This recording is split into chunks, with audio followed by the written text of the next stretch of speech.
Hello, everyone. Welcome to the channel of terror and horror. Today, we bring you a series of the creepiest and scariest stories that will send shivers down your spine. If you're a brave fan of horror content, get ready for a dark journey into the unknown, as we'll confront you with fears from your worst nightmares today. But before we embark on this chilling adventure, don't forget to subscribe to the channel and hit the notification bell to make sure you won't miss a single story. Warning, this video is so terrifying that it might keep you awake at night, so watch it at your own risk. Are you ready? This is a set of instructions for how to speak with the devil, which, as those of you with any sort of brains at all might note, is a patently moronic proposition on the face of it, one likely to culminate in any number of thoroughly unpleasant fates. It would be more competent to publish your credit card number on Facebook or take up a career in crocodile wrestling. But then, that isn't going to stop you. Not if you're sincerely interested, at least. Technically, if you do everything just right, there's a fair chance you'll walk away scot-free, and that seems to be reason enough for some people to decide that it's a good idea, especially if you're the fate-tempting, thrill-seeking, scare-junkie type, or the desperate type. Which brings me to a point of clarification I ought to make. This is not a manual for making any Faustian bargain, the whole sell-your-soul type of deal. Although, if you happen to bring it up in conversation, he certainly wouldn't be one to refuse. However, following through with such a foolhardy bargain would necessitate removing some of the protections you will put in place for your conversation, and I don't think I need to spell out why that would be a bad idea. If you're mathematically impaired enough to want to trade something that will last an infinite number of years for something that might last about 90, tops, there are plenty of other rituals for you to follow. If performed correctly, this one should only allow the two of you to talk. This begs the question of why exactly you would want to speak with the devil in the first place.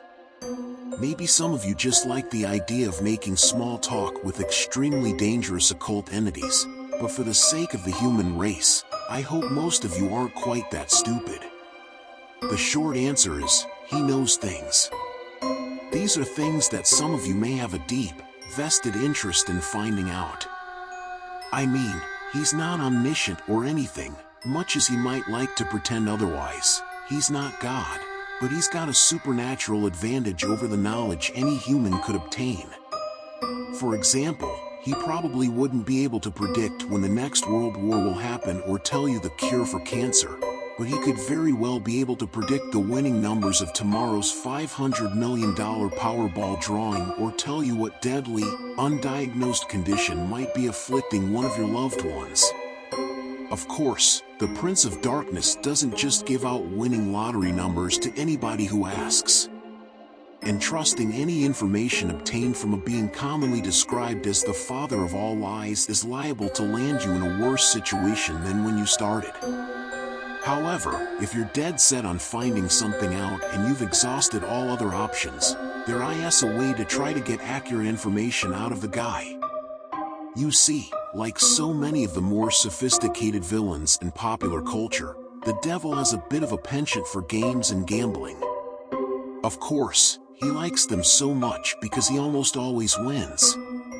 Unless you happen to be a fiddler named Johnny or are being represented by Daniel Webster, you're probably going to get your ass handed to you.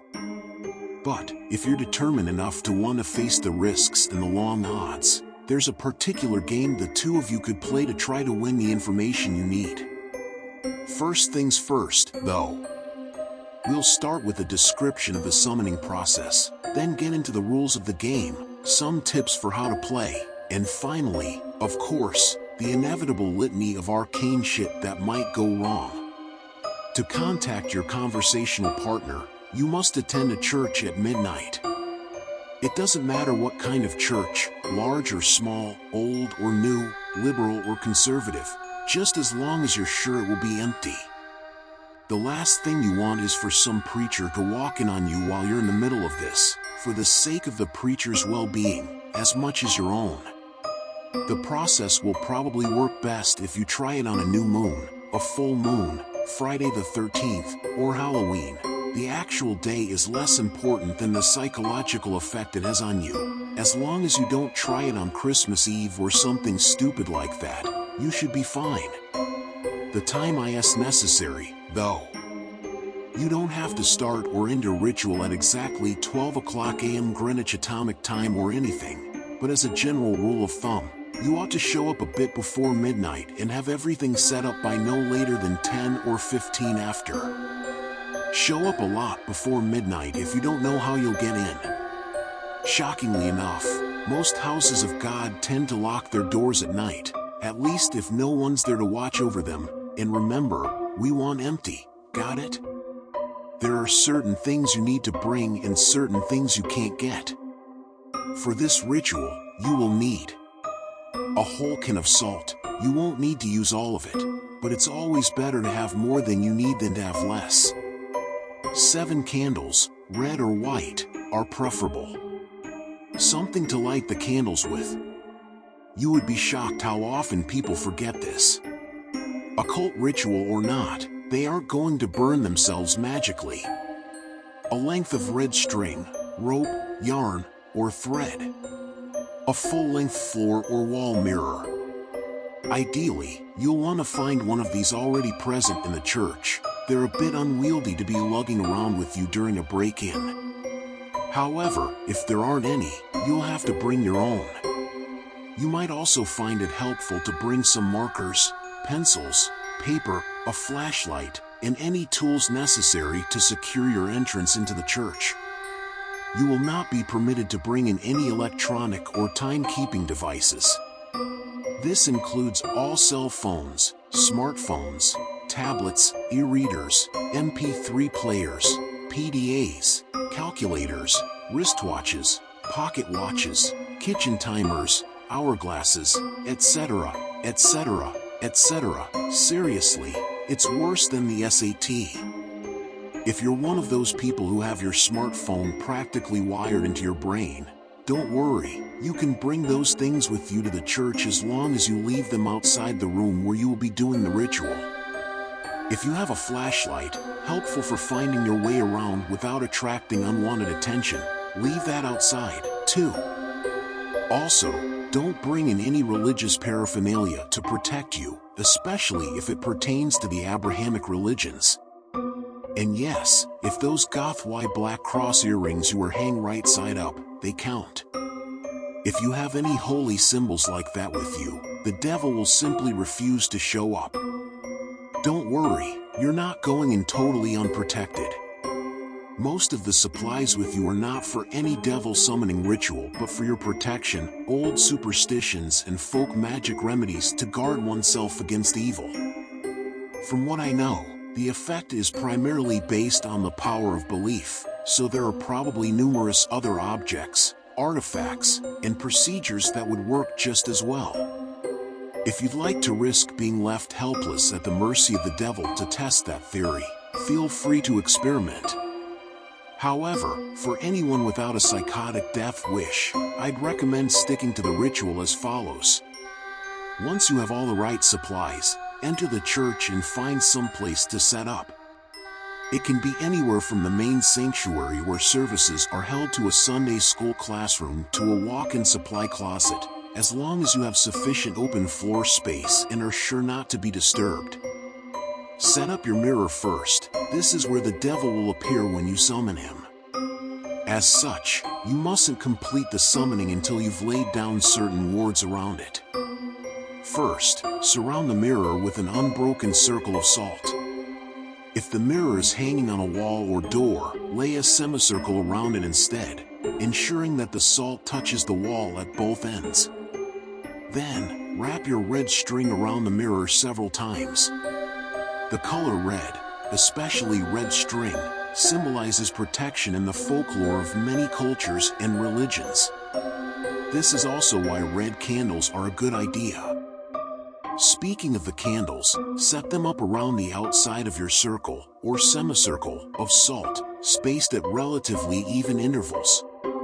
No, You do not have to get out measuring tape and make it precisely perfect, but do at least try to make it look as though it was set up by someone old enough to be trusted with matches. Light the candles clockwise, careful not to disturb the salt. If you break the circle, you'll have to start all over again. Once all of the candles are lit and burning intensely, your protective wards are complete. You are now ready to proceed to the actual summoning. To do so, you first must get the devil's attention and demonstrate your resolve by performing some sinful act in the holy space. Turning a crucifix or cross upside down is conventional, but it's not the only option. For example, I know of a kid who once fulfilled this requirement by scribbling obnoxious graffiti all over a painting of Jesus hanging in his Sunday school classroom. The nice thing about turning a cross upside down is that once you've finished your encounter, assuming you've survived it in one piece, you can flip it right side up again, and no one's the wiser, sidestepping the relatively minor but still irritating risk of having your Sunday school turn into a reenactment of the Spanish Inquisition for the next month and a half. After you've finished doing whatever offensive thing you decide, shut all the room doors and turn off all the lights so that the space is lit only by the candles. Face the mirror and stare deeply into it, concentrating on your desired outcome. There are no chants, no arcane strings of Latin you have to recite. Just look into the mirror and wish as hard as you can for the devil to appear there. After a few moments, when you feel ready, close your eyes and count to 10. Then open them. If all goes correctly, you will no longer see your reflection. You will be looking at the devil, or at least, looking at the way the devil has chosen to appear to you. Chances are, he won't look like your conventional red, horned demon with goat legs and a pitchfork, nor any other sort of terrible apparition. There's no point in scaring you off now, better to lure you in and make you feel safe. To that end, he generally looks like a fairly average, nondescript human being. If anything, he's prone to vanity and will lean towards the more attractive end of the spectrum. The only frightening part of him will be his eyes. No matter how hard he tries, he can't hide the sinister gleam smoldering deep within them, the evil amusement and hunger, like the eyes of a spider contemplating a fly struggling in its web. They're supremely confident, those eyes, confident and without pity. Don't look into them too deeply, or you'll feel helpless and paralyzed with dread, losing your hope and will to fight.